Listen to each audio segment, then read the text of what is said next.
Hey, everybody. Just admitting people in.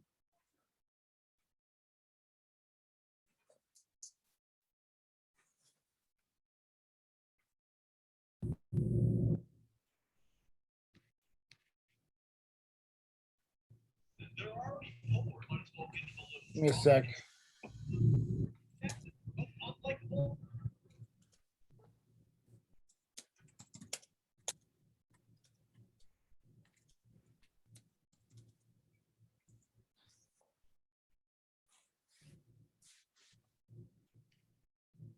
Just give it a couple minutes.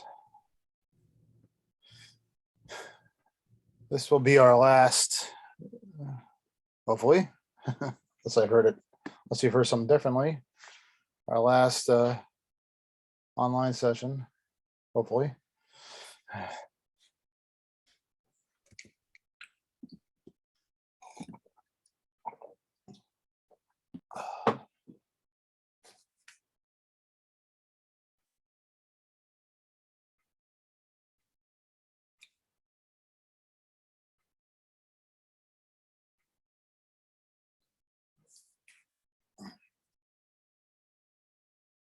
Let's see here.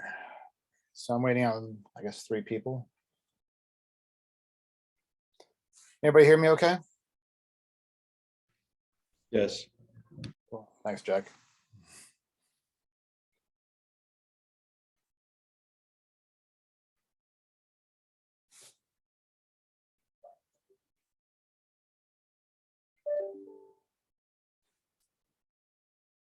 Oop, there's another.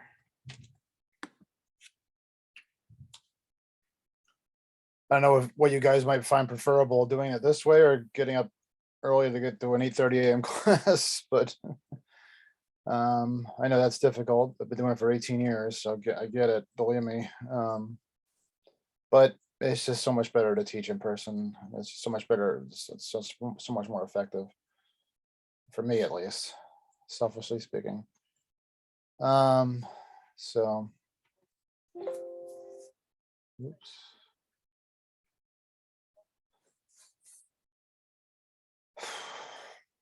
You guys could like probably do without seeing my bedroom here. Let's see here. Okay, well, I tell you what, I'll just start taking attendance. Okay, guys. All right. And it's good that the camera, and again, if you don't mind, like, let's about half an hour in, if we don't mind just signing out and signing back in again. Again, I'm cheap. I haven't bought the subscription for Zoom. So all right, Miriam, are you in? Yes. Hi, good morning. Good morning, Miriam. That's Jack Bashara. Basara. I'm sorry, how do you say that, Jack? Just say it's all good. I'm sorry, Zanaya. Okay. How about Amber? Okay. Sal. Here. You go by Sal or Salvatore? Sounds good. Okay. Rania, I keep saying, I'm forgetting, it's Rania or Rania? It's Rania. I'm sorry, Rania. No, you're good. Thank you. Yeah. Rebecca? Yeah, I'm here. I know I'm actually not looking at the screen right now. I could probably just do this easily, right? I guess Yeah. I have to admit, this is a passive aggressive way of making sure you're there and responsive. So sorry. Caitlin. Okay. And Priyanka. I'm here. Okay. Oops. All right. Oh, and Caitlin has entered the room. So, hi, Caitlin. Okay. Make sure I got that. All right, it's just 2 people. Okay. All right. Well, anyway, I thank you for joining again. And again, this is if you didn't hear me say before, this should be I mean, I fully expect this will be our last, you know, online session, and Monday being the first day in person. And I know, and again, you could argue which is better when you have an 8:30 a.m. class. But you know, again, for me, it's just so much easier to teach, you know, one-on-one, that sort of thing. Look over your shoulder, see what you're doing. Okay, but I get it again because again, I've been doing this for 18 years. So, all right, so we have an assignment out there. You know, one thing I meant to add in terms of class participation, and that is also, you know, feel free to actually like show me what you might have in terms of like you know, if you feel, let me just say this, you don't have to do this, but I like it when people actually like feel like they gotta, maybe they want to show me their work ahead of time. You know, maybe even like a partial, maybe they even want to lead or something like that. And I consider that also part of class participation. So it's subjective, okay? But it's interesting because somebody actually just came to me and said like, hey, can you take a look at this before? And then what I do is I don't actually edit the story. And I know it's really early for a Monday deadline for somebody to do that. That's actually really, you know, I don't expect people to be that on top of things, but and that's not a criticism of that person, but that's great. But I'm just saying that, you know, that I if you wanted me to look at something, it's hard on a weekend to do that, but if you want me to look at something ahead of time, especially since we're going to be in person and and actually on Monday, like I said, I actually plan to kind of ease into things and actually work on the story in class that's due on Monday. All right, because it's due at the end of the day, so we can work on it on Monday. Okay, so just be prepared for that. Okay, I'll also go over that day the so-called rubric that I have. I haven't posted it yet, so it's a bit of a subjective rubric. Actually, it's similar to what I have for Writing for Media, to be honest with you. And actually, I could actually show you what I did for Writing for Media. And to be honest with you, I mean, it's a little more I want to basically acclimate it to this class because this class deals with more than just writing. But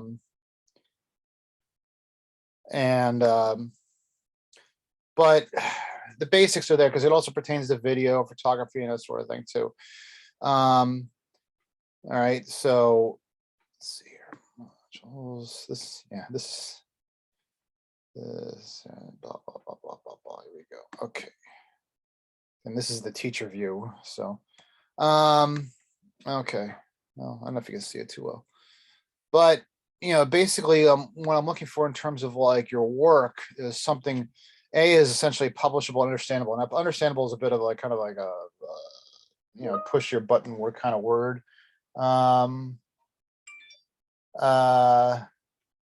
Just give me 1 second.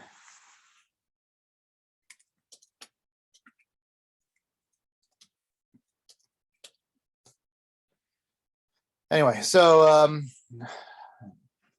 so the idea here is that basically it's something that can kind of go right, you know, onto the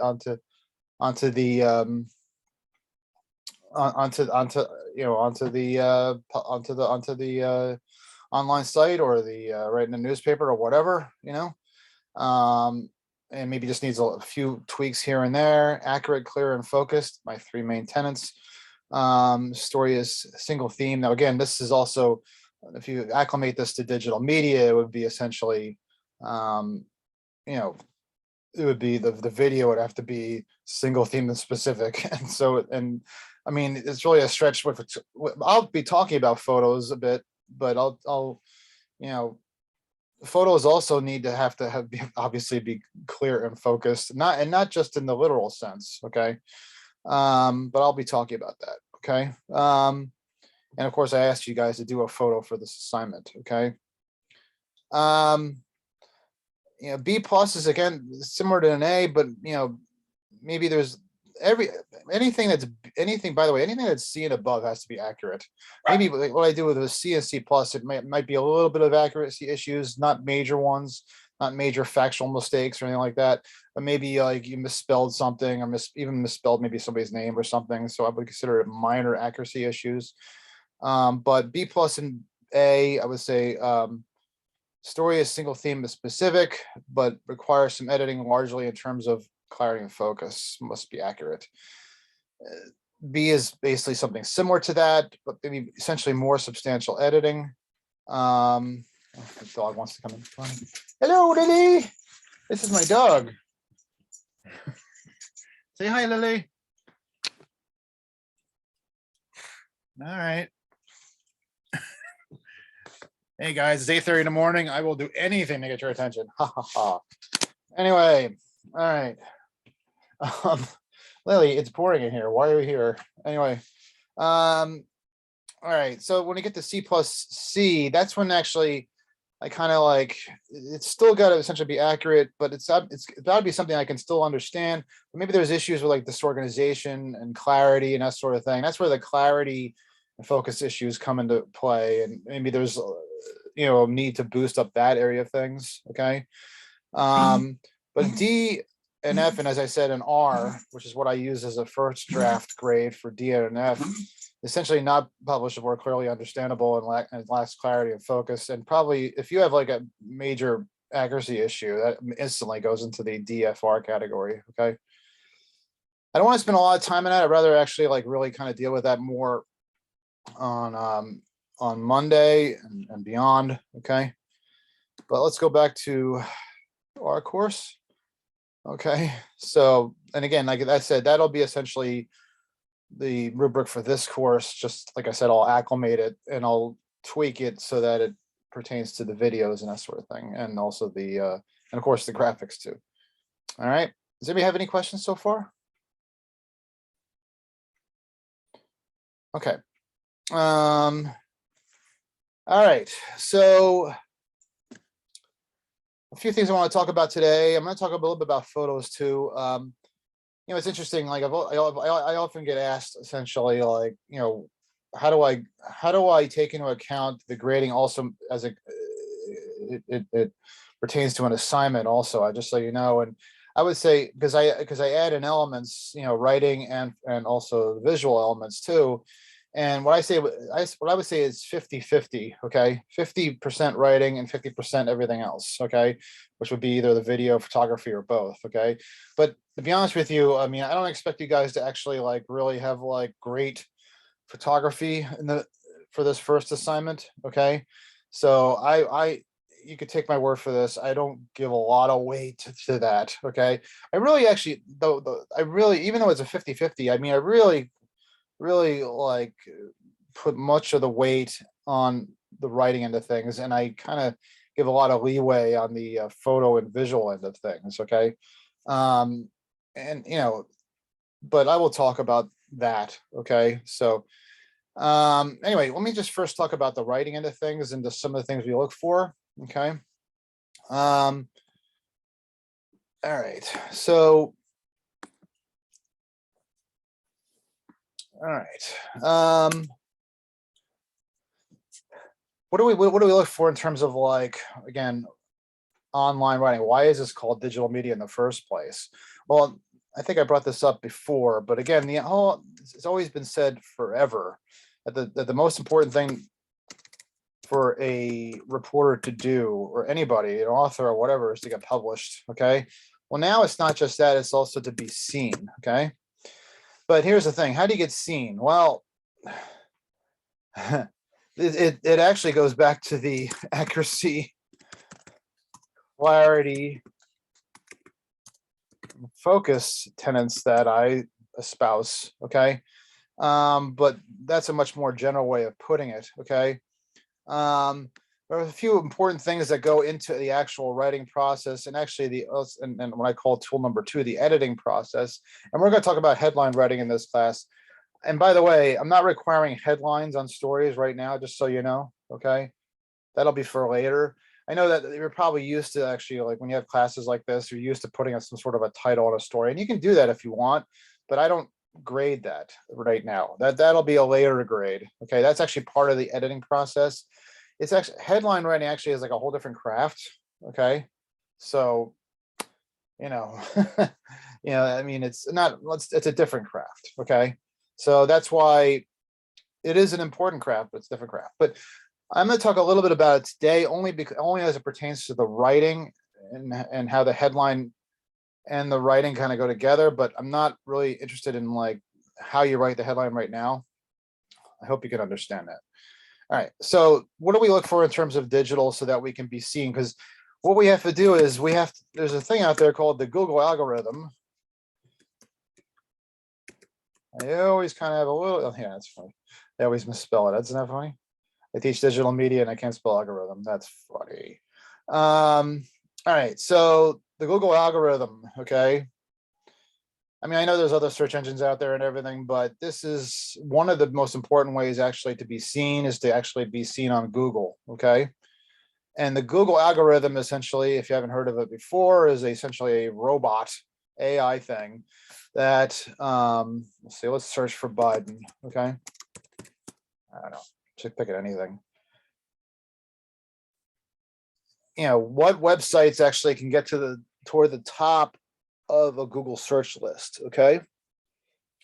I mean, I picked the most generic one right there, Joe Biden, okay? You know, and obviously, but you can see like what websites, sometimes there's actually like publications actually will pay to get certain things to the top of their websites and everything. But, you know, the ones that are actually going to be like seen the most, but also the ones that are actually like probably have a certain level of importance, like whitehouse.gov.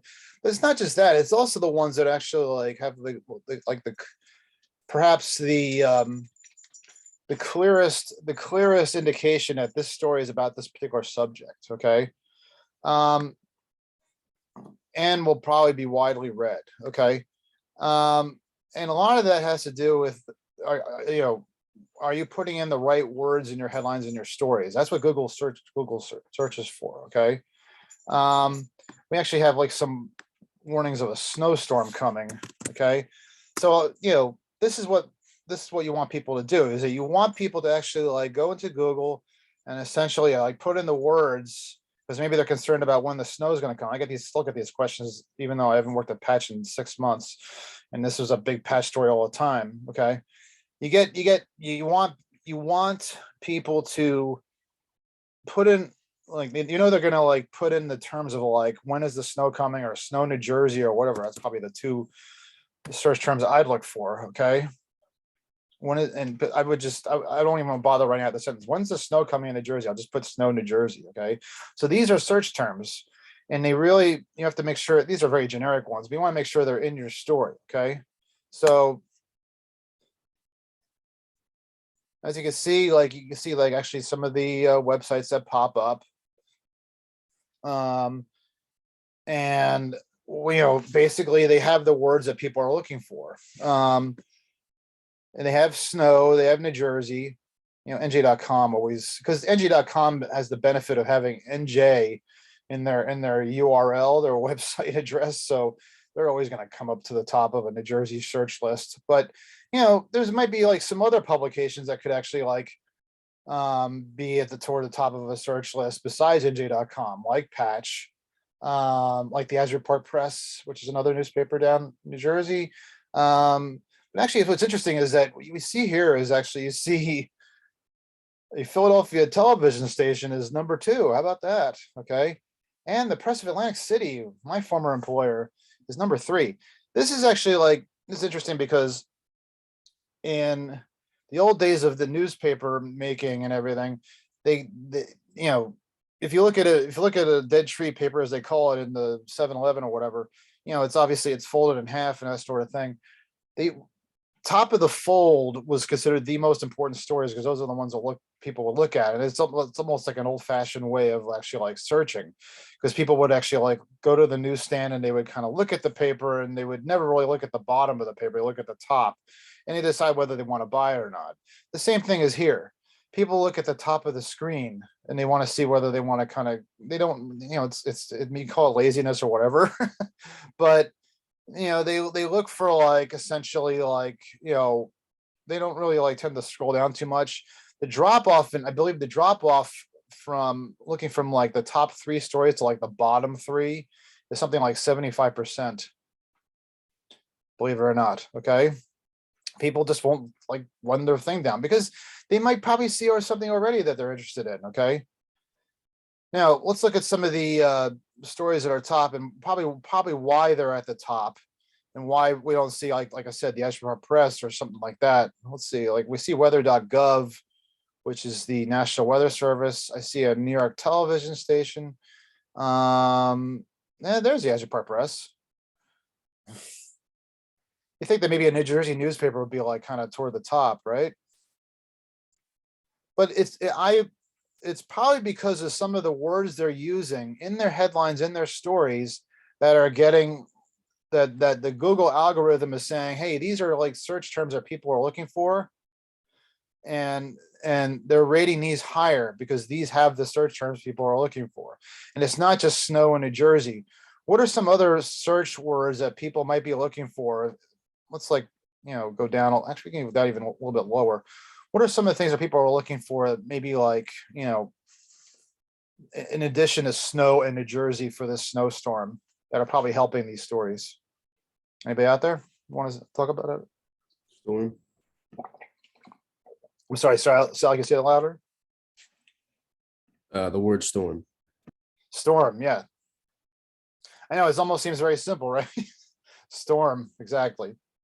I see another one in there actually that I should have thought of earlier, that this is a very popular search term for the most popular story out there. I don't care what's going on in Washington. The weather is the most popular story, the most popular story. Oh my God. I couldn't believe it the first time we actually like kept track of this and we saw how popular they were. Oh my God. There's another word I see in that top 3 there.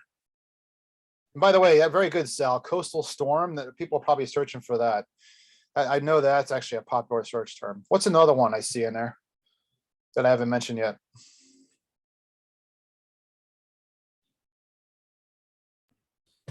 Nor'easter. Yeah, actually, that is. I was going to say, I was surprised that one's not higher. That's a big one. I mean, not to give you the long and boring story about it, but that term was almost invented in New Jersey in 1992, a long time ago. There was this nor'easter that came in. I was living at the Jersey Shore at the time, and well, actually, I was in Delaware, and then, but then when I moved back to New Jersey while they were still recovering from it, and oh my God, this thing like basically wiped out part of like Long Beach Island. It was crazy, and that's when I think people started to really look at. I don't care what your politics are. Climate change and that sort of thing is an issue in New Jersey because the floods were just started to really, and ever since then, it just seems like every storm has been like big, and then there are no storms. It just seems to go in these wild extremes. So nor'easter is always a very popular search term. Ever since 1992, it's been that way. So yes, very good. What's another one that I see? Looking at those top 3. It's one that probably I should have thought of earlier, and like it's something that like everybody always says, like what's the, when they want to know what's going on with the weather. The forecast? Yes, the forecast. Actually, I should have probably put snow NJ forecast. Everybody, that's the question everybody always asks. What's the forecast? What's the forecast? Well, when's the snow going to hit? That sort of thing. Okay. Yeah. So that's another one. Preparations is another one. People want to know, like, are they actually plowing the roads? Are they putting the salt down? Are they going to? That sort of thing. So yeah. Nor'easter, very good. Yeah, that actually, the reason why I'm guessing the reason why that's not higher right now is because, excuse me, it may be like kind of like not totally certain that it's a nor'easter yet. When they actually, you can see that some of these stories haven't even brought up the word nor'easter, and they would, believe me, if it was totally confirmed. Okay. But since it's probably not totally confirmed that it's a nor'easter yet, and because they don't really tend to know until like maybe like a day or two ahead of time, then it's probably why it's not higher. Okay. And then again, like I said, also helps that nj.com has it NJ in its URL. Okay. So that's like, so those again are called like, they're called essentially search terms or keywords. Okay. Keywords. Okay. And the reason why I bring that up is because it's important to have these words in your stories that actually really kind of really identify what the story is about. But also what it does is it helps you focus on what's important in the story. Okay. It's not just important to actually like, you know, when you're writing about a person to like write about their name and what they do, but like write about what's unique. And maybe they do something that is, and I'm sure you've seen this term, trending, right? We see that in on Twitter, etc., all social media. They'll say like what's trending essentially. Okay. And actually that's also another important thing about having these terms is and getting seen is because they not just get searched by the Google algorithm, but social media. But when you're actually writing the story and you're trying to focus, it's important to just keep remembering that these terms are what people are looking for, and you really need to stay consistent in making sure that you're answering the who, what, where, how, why, when about these terms. And these terms essentially are snow, New Jersey, forecast, and nor'easter. Okay. Anybody have any questions on that? Okay, so let's look at social media as far as that's concerned. Okay, just want to make sure I'm going over my list here. Yes, actually, it had, you know, the first thing they look for are headlines, but like I said, I'm not really getting into headline writing right now, but they also look for the stuff in the stories. And actually, I was going to talk about how they actually like get the news to the people, and so they're also seen. So the first I'm going to talk about how it's done through organically, as it would say, through the Google algorithm and the social media. So obviously, you look at like Twitter here. Okay, yes, this is my Twitter account, and yeah, can you believe I'm verified? I'm not bragging about that. I have no idea why. Jesus Christ. My kids are like really impressed with that. Isn't that funny? And then I have like conversations with people. It's kind of funny. Like Lenny Dykstra. If you're a Met fan, Tara Dublin. Oh yeah, Jim McMahon, the former quarterback of Chicago Bears, decided to follow me. What the hell? Anyway. So, all right, so we got, let's see here. Look at that, nor'easter is a search term. Who brought that up before? State your name, please. I did. Sal, very good, Sal. You got nor'easter in there, Sal. Very good. So there you go, right there. Like you also want to look at what's trending on Twitter and Instagram, etc., Facebook, whatever. And yes, people still read Facebook. Actually, like you're freaking. I know I shouldn't talk like this because I'm a Gen Xer, and I know the OK Boomer thing, you know. But a lot of Boomers love their Facebook, you know. But so the Gen Xers, you know, which are kind of like Boomer light. Anyway, so let's like look at nor'easter here. I mean, they're going to look at me because I think they know I'm in New Jersey, so they're going to like also pick out the New Jersey things. I also like the Mets, so I also usually see stuff pop up. Oh, also potential winter storms at the top, significant snowfall. Okay, so they're trending. A major nor'easter in New England. That's the thing. It's like confusing because like that's probably why it's not trending as hard in New Jersey as it is maybe like in New England, because on Google, I should say, it's not, the Google algorithm is not picking it up because in New Jersey, because maybe in New England, it's probably almost confirmed that it's a nor'easter, but here it could be a little shaky. Sometimes that happens, you know. They make, you see, as you can see, it's actually going to affect New England a lot more. It looks like, you know, especially like Cape Cod and Boston, where my son is right now. But here, not as much.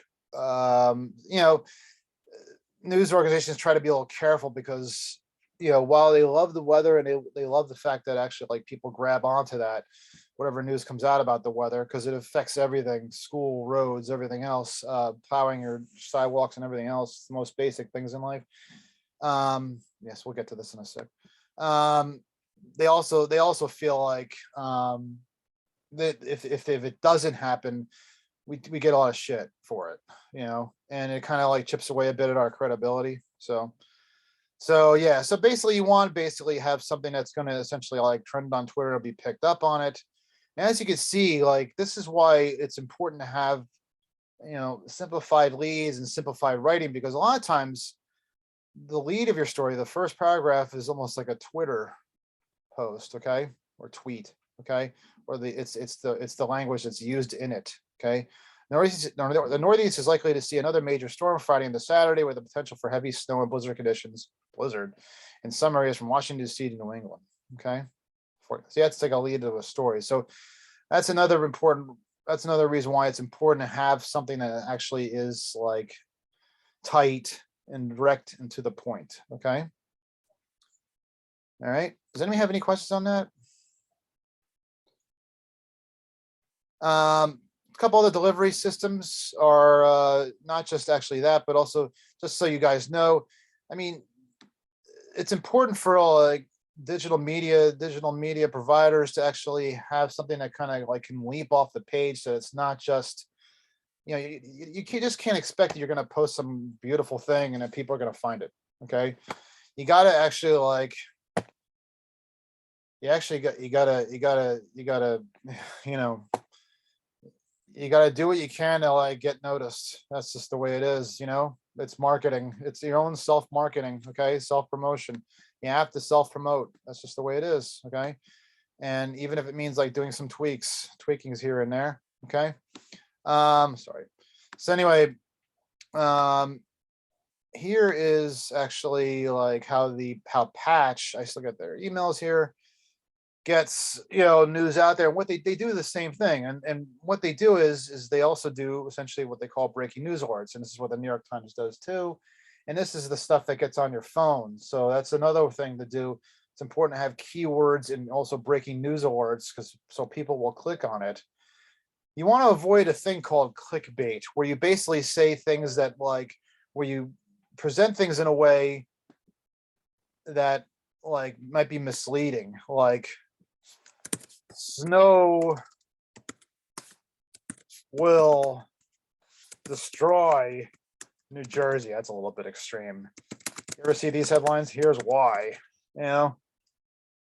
and then you find out, then you look at that map where it shows actually, well, it might actually really hurt New England more than New Jersey. So,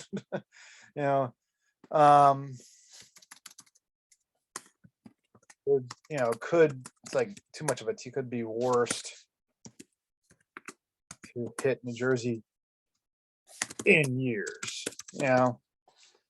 That's misleading. You really just want to, you don't want to do the bait and switch, because that goes back to because you want people to stay on the site and return to the site and stay on the site. If they click on it and then they go to it and it's empty, they're not going to, you got the click, whoop-de-doo, but they're not going to stay on the site. So you get no benefit out of that. They're not going to see the ads. They're not going to see anything else you got there. So screw it. Right. All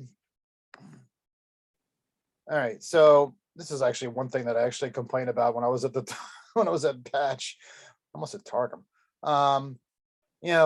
This is actually a little bit of a clickbaity headline here, but I can see this is another delivery system. It's a breaking news alert. People sign up for them. People complain about them sometimes because there's maybe too many of them that come in. Sometimes they show up on your phone, that sort of thing, but they will have important news that actually could affect you and affect everything else. And that is, the Parkway. Like people use that as a way to actually like get to work every day, so people want to know what the hell's going on with the Parkway, right? If they sent this statewide, I would say that's actually kind of bad. Okay, they probably should have sent it, I hope, in the area where it says interchange 91. That's down by my old hometown of Point Pleasant. So hopefully they just sent that in the Point Pleasant area or Ocean County area. If they sent that statewide, that would be clickbait. Okay. And it's one reason why, and it's a big reason why, is because it doesn't have where it's happening. Okay. The people in Bergen County would get pissed off at us way up in the top of the state, because we would put out headlines like this and it was something that was nowhere near them, and they would click on it and they see this story and they get pissed off because they see that actually it has nothing to do with them, and they'd be like, oh, fuck. It's supposed to be a family video, right? Anyway, so you want to be really careful with that. So hopefully they just like kept this to Ocean County and that's it. Okay. Because obviously it would affect Ocean County more than anybody else. All right, so how about we do this if we can, please? Can we actually sign off and sign back in again? I apologize again for doing this. Hopefully it's the last time we'll ever have to worry about this. Okay, guys, so let's sign off right now and sign back in. Thanks very much. I'll see you in a few minutes.